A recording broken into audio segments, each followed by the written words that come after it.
আসসালামু আলাইকুম। আরোগ্য হোমিও হল রাজশাহীতে আপনাদের স্বাগতম। আজ আমি আপনাদের সামনে র্যাক্স 109 নিয়ে আলোচনা করব। র্যাক্স 109 এটা একটি পাকিস্তানি কম্বিনেশন ওষুধ। এই ওষুধটি মূলত যাদের মলদ্বার বেরিয়ে যায় তাদের জন্য র্যাক্স 100 ওষুধটি অত্যন্ত কার্যকর। বলা যায় যেসব রোগী পায়খানায় করে তখন তাদের মলদ্বারটা বাইরের দিকে বেরিয়ে আসে, এই ক্ষেত্রে র্যাক্স 109 প্রযোজ্য। এই র্যাক্স ওষুধটি মিশ্রণ করা হয়েছে যে সেটা নিয়ে আজ আপনাদের সামনে আলোচনা করব। এটাতে মিশ্রণ রয়েছে পডোফাইলাম 30, স্ক্রাহিপ 30, অ্যালোজ 30, বেলিডোনা 30, সিপিয়া 30 ইত্যাদি সমন্বয়ে ওষুধটি কম্বিনেশন করা হয়েছে। এর কার্যকরিতা এটা মূলত মলদ্বারের জায়গায় স্থানচ্যুতি বলা হচ্ছে, অর্থাৎ মলদ্বার বেরিয়ে চলে আসবে। কোষ্ঠকাঠিন্যের কারণে মলত্যাগের সময় মাসেল দুর্বলতার কারণে মলদ্বার বেরিয়ে আসে এবং ইহা ভিতর দিকে ঠেলিয়া দেয়। অর্থাৎ যেসব রোগীর কোষ্ঠকাঠিন্য থাকে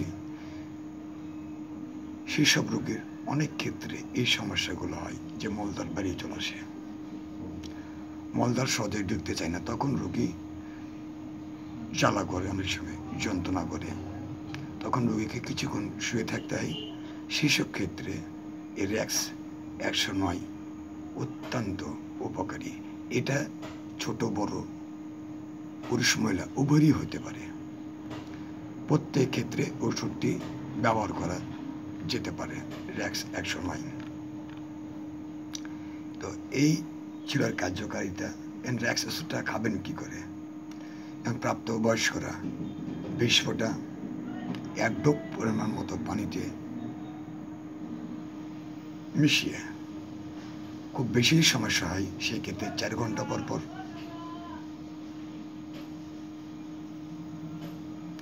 আর শিশুরা 10 ফোঁটা সামান্য পানিতে মিশিয়ে তারাও 4 ঘন্টা পর পর সেবন করবেন। আশা রাখা যায় র্যাক্স 109 আপনাদের উপকার আসবে। ওষুধটি সংরক্ষণ কিভাবে করবেন? সুগন্ধ দুর্গন্ধ থেকে দূরে রাখবেন। শিশুদের নাগালের বাইরে রাখবেন। চিকিৎসক পরামর্শ ছাড়া কোনো ওষুধ সেবন করবেন না, এতে শারীরিক ও মানসিক ক্ষতি হতে পারে। গর্ভবতী মহিলারা চিকিৎসক পরামর্শে ওষুধ সেবন করুন। এই 109 র্যাক্স ওষুধের কোনো পার্শ্ব প্রতিক্রিয়া নাই। তারপরেও যদি কোনো পার্শ্ব প্রতিক্রিয়া দেখা দেয় তবে তৎক্ষণাৎ যে কোনো একজন রেজিস্টার্ড হোমিওপ্যাথি চিকিৎসকের সঙ্গে পরামর্শ করবেন। এই ছিল আজকে আলোচনা, এখানে শেষ করছি। আমার একটা ওয়েবসাইট আছে, যদি ওয়েবসাইটে অনেক কিছু দেওয়া আছে, যদি মনে করেন যে ওয়েবসাইটটা দেখবো তাহলে আপনারা লগ ইন করতে পারেন। আরোগ্য হোমিও হল XYZ। ধন্যবাদ, আবার সবাই ভালো থাকবেন।